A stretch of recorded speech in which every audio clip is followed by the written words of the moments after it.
je me suis endettée à plus de 250 000 euros. T'es quand même partie avec... De rien. En fait, je me suis dit, j'ai pas le choix. Et là, je suis allée pitcher devant 40 dirigeants que je ne connaissais pas. Je suis sortie complètement de ma zone de confort. Bon, c'est ça qui m'anime en fait. La cohérence cardiaque, c'est quoi? C'est un exercice. On va apprendre un truc là. On a besoin de l'homme. Ouais. L'homme a besoin de la femme. Et rebâtir en fait avec ton énergie féminine. Ouf. La preuve vivante que malgré des épreuves qu'on peut traverser, on peut réussir.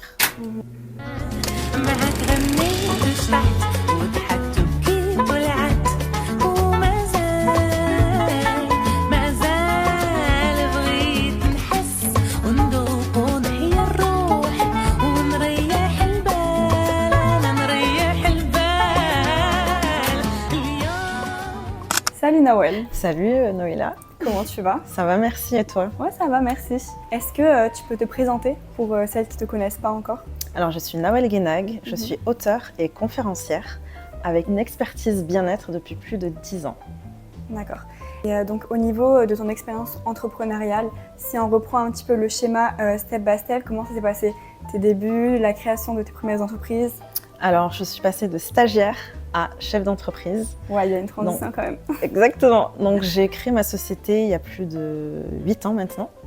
Donc, j'ai commencé par acheter un fonds de commerce. Donc, j'ai créé une société et j'ai acheté un fonds de commerce qui s'appelle Le Bain d'Épices. D'accord, ok. Donc, j'ai tout refait à mon image. J'ai créé tout à mon image.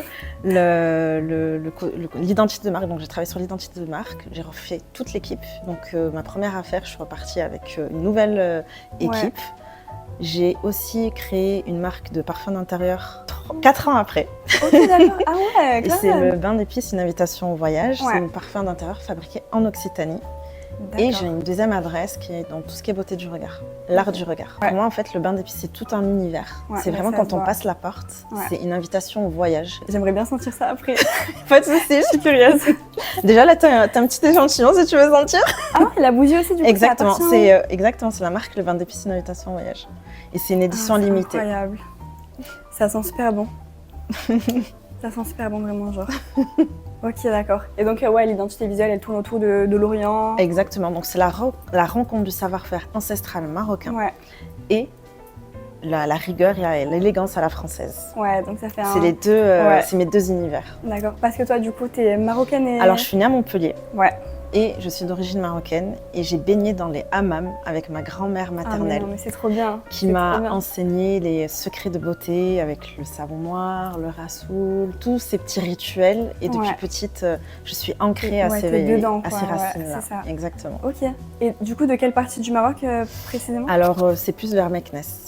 Ah, Meknes, Fès, ouais. Team Meknes. Au niveau de ton parcours entrepreneurial, est-ce qu'il y a un moment clé ou un tournant? Alors, quand j'ai créé ma société, je suis partie avec des bâtons dans les roues, on va dire. Ouais. Quand j'ai racheté le fonds de commerce, j'ai eu des vices cachés. Ah. Donc, je suis partie avec un trou dans ma trésorerie.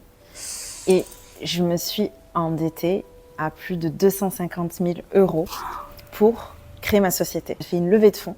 Donc, dès le début, endettée à plus de 250 000 euros. Et c'était ma première affaire.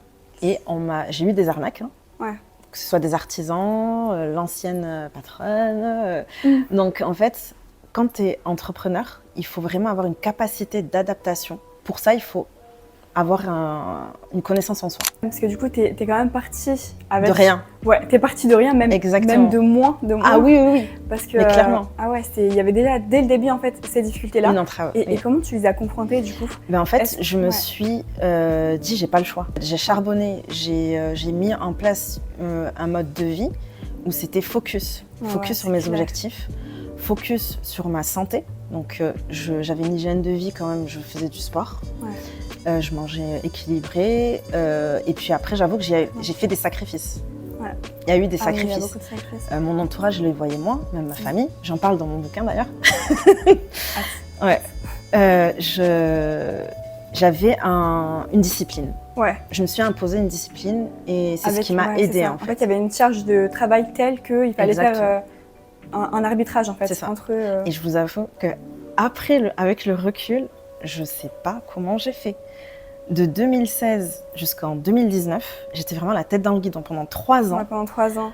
J'étais sur tous les fronts en fait. C'était les j'imagine, plus ouais. difficiles. Et puis j'avais ce syndrome de l'imposteur de je suis chef d'entreprise, t'es plus salarié. Ouais. Donc même cette T'as posture, toute la responsabilité en fait. c'est ça. Et même cette posture en fait devant les salariés, je l'avais pas.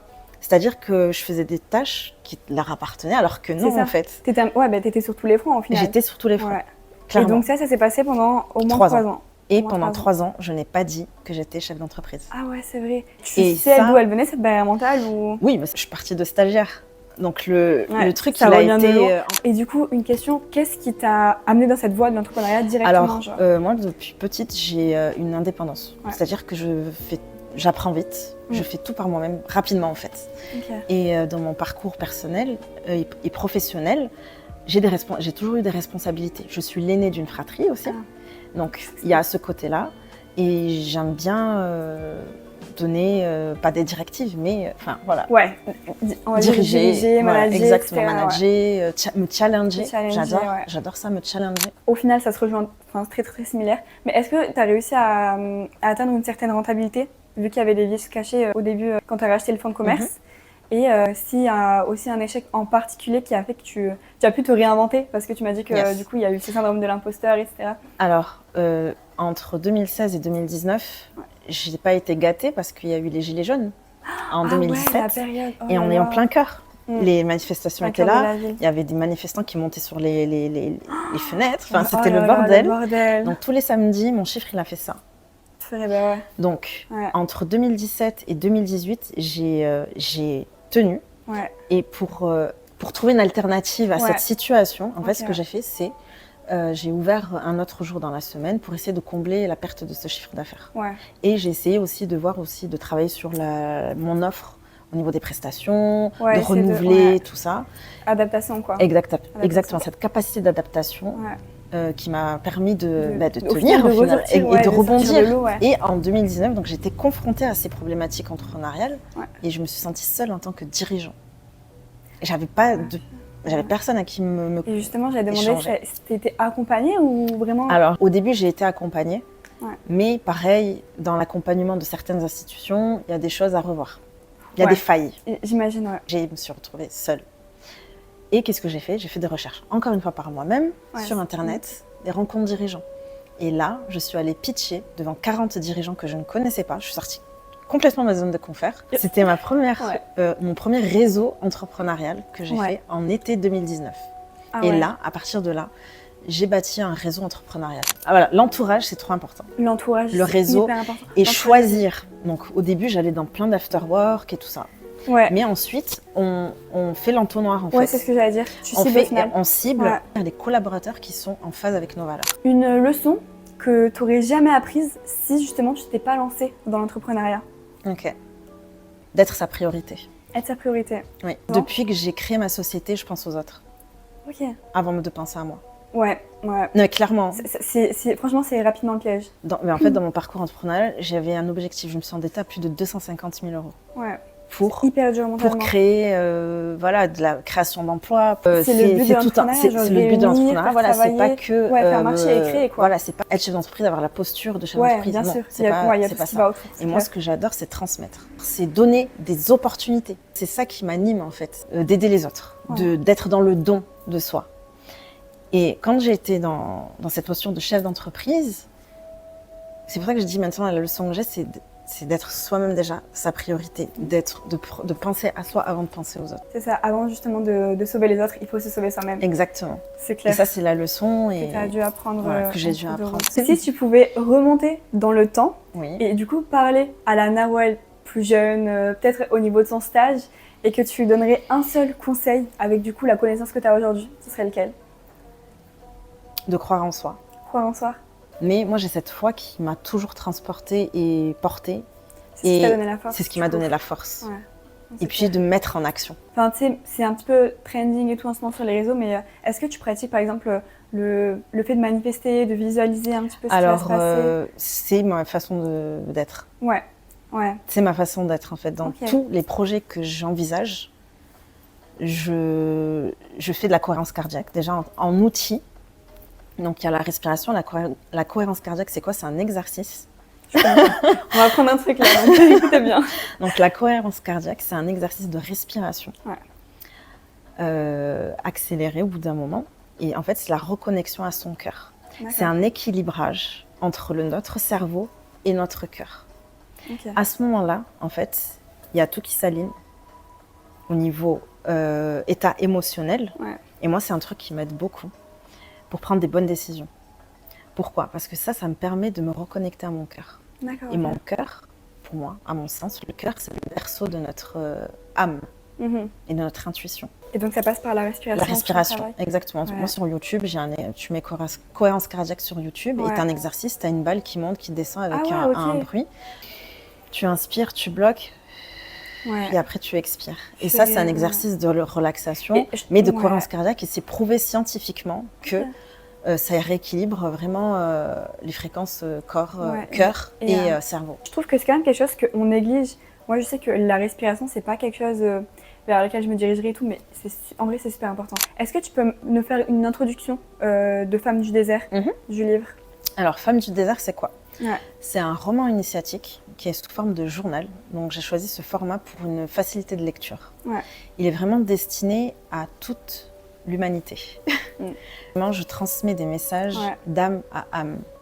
Pour trouver sa mission de vie, il faudrait savoir écouter la voix du désert qui murmure à notre âme. Quand on lit le livre, on est transporté parce que ma façon d'écrire, c'est beaucoup imagé. Pourquoi j'ai choisi le désert? Parce que je dis toujours, j'ai une philosophie de vie depuis très longtemps. Je compare l'être humain à un grain de sable parmi ces immenses dunes. Très intéressant. Et pendant que j'ai commencé à écrire, j'avais un message. Le message que je veux transmettre, c'est qu'il faut revenir à notre partie d'humanité. Je suis la preuve vivante que malgré des épreuves qu'on peut traverser, on peut réussir. Ma réussite, c'est pas d'avoir des entreprises, c'est pas d'avoir des marques, c'est pas d'avoir de l'argent. Et du coup, c'est quoi la définition de la réussite? Ma richesse, c'est d'avoir une sagesse et de pouvoir inspirer des personnes pour qu'ils réalisent leurs rêves. Pour leur dire que là, t'es dans la merde. Que ce soit personnel ou professionnel, là, t'es dans la merde, ok. Mais sache que c'est pour te rendre, c'est pas une finalité, c'est pour te renforcer, te rendre beaucoup plus fort. En tant que femme, j'ai traversé une épreuve pendant plusieurs années. Donc ça, c'est le côté personnel. Donc je parle de relations toxiques. J'ai réellement vécu une relation toxique. C'est pareil, on parle de pervers narcissique, pareil, tous ces termes ont été vraiment bafoués. Alors qu'il y a des personnes qui ont réellement vécu des épreuves. Et j'en suis la preuve aussi. J'ai vécu une relation toxique, grave. J'ai pas tout dit dans le livre. Voilà. Mais c'est des choses qui existent. Et ça, c'est des messages que je veux transmettre. Mais les relations toxiques, ce n'est pas juste entre l'homme et la femme. Les relations toxiques en général. D'humain à humain, voilà. Faire des bons choix. C'est pour ça aussi que tu as souligné le fait de bien s'entourer. Exactement. Et quand je parle d'entourage, c'est aussi investir en soi, dans la connaissance, par des formations, de la lecture. Et j'ai eu des mentors. Toutes les personnes qui ont marqué ma vie, que ce soit niveau négatif ou positif. Négatif, j'appelle ça les parasites dans le milieu, ou en positif, j'ai cette reconnaissance. J'imagine que pendant tout ce cheminement-là, il y a eu des périodes de doute. Et comment tu as fait au final pour confronter ces doutes, pour aller au-delà? Parce qu'il y en a qui doutent, même dès le début, au final, on quitte. Mais moi, ça m'est arrivé vraiment, je pense qu'on est tous concernés quand on a des grands projets en tête. Alors, en 2020, d'ailleurs, quand tu m'as dit comment... en 2020, il y a le Covid, la période, fermeture administrative, j'ai des salariés. Je venais d'embaucher une assistante spa manager. Elle est en période d'essai, j'ai dit comment je fais. Je mets fin à sa période d'essai, ça y est, c'est la fin du monde. Je ferme, je mets la clé sur la porte. Je ne sais pas quand est-ce que je vais ouvrir.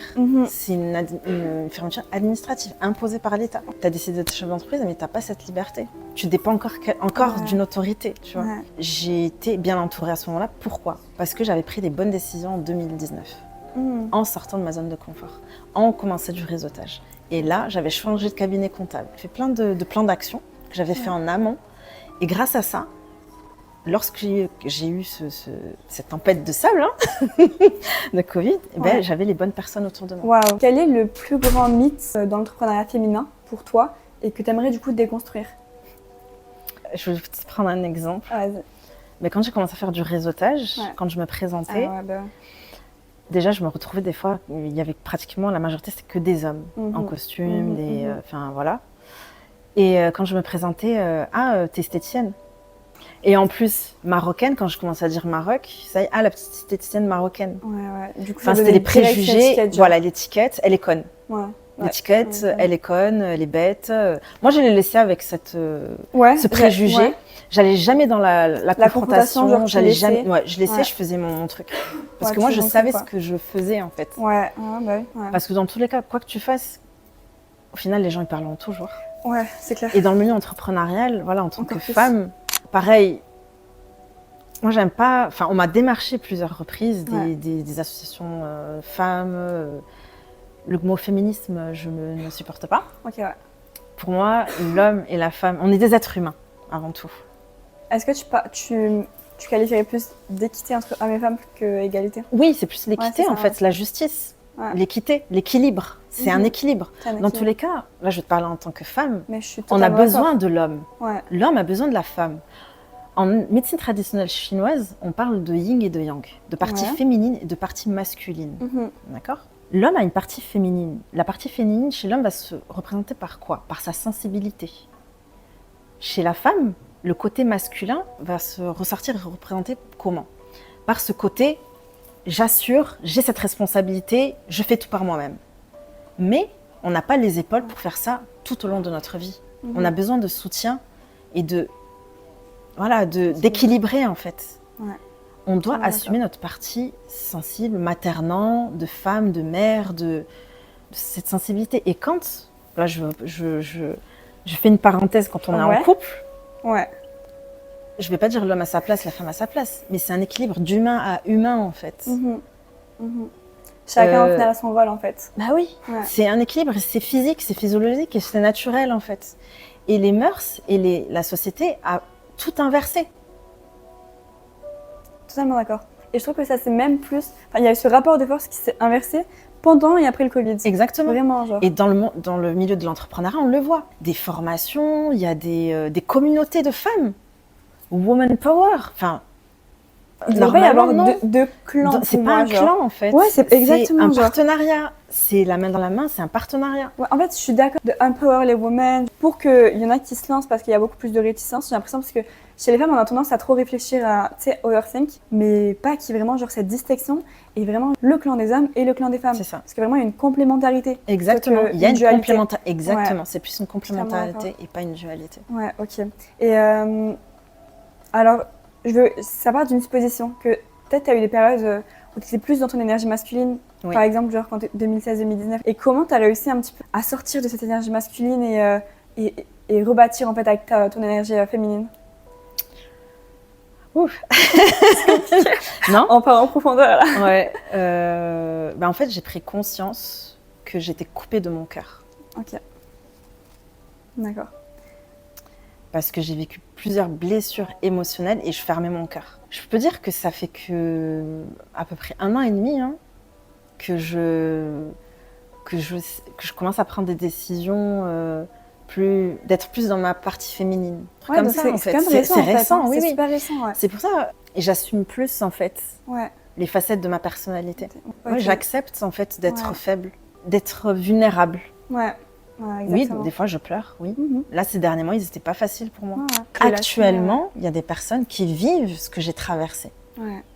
Donc là, je ne peux plus me taire. Ça leur permet aussi de s'identifier au final. Exactement. Et de leur donner de l'espoir.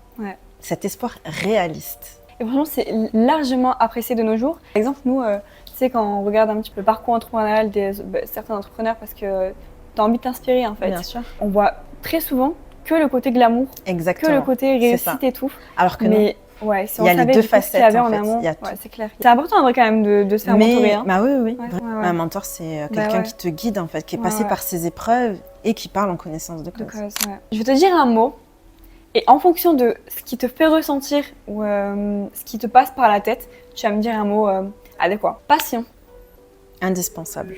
échec, Transformateur. risque, Opportunité. liberté, La vie. confiance, Estime de soi. vision, Authenticité. évolution, Humanité. empowerment, Équilibre. ouais, transformation, Discipline. vulnérabilité, Force. sagesse, Finalité. impact. Éveil.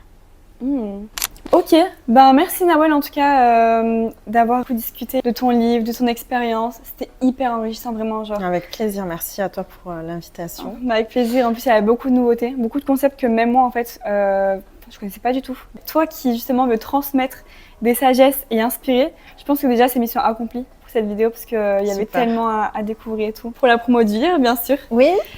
Nawel elle a sorti son livre avant l'été, donc il y a quelques mois seulement, qui s'appelle Femme du désert et donc qui parle justement de ces 7 sagesses et des apprentissages qu'elle a du coup récolté en amont et qu'elle a voulu transmettre à travers ce livre.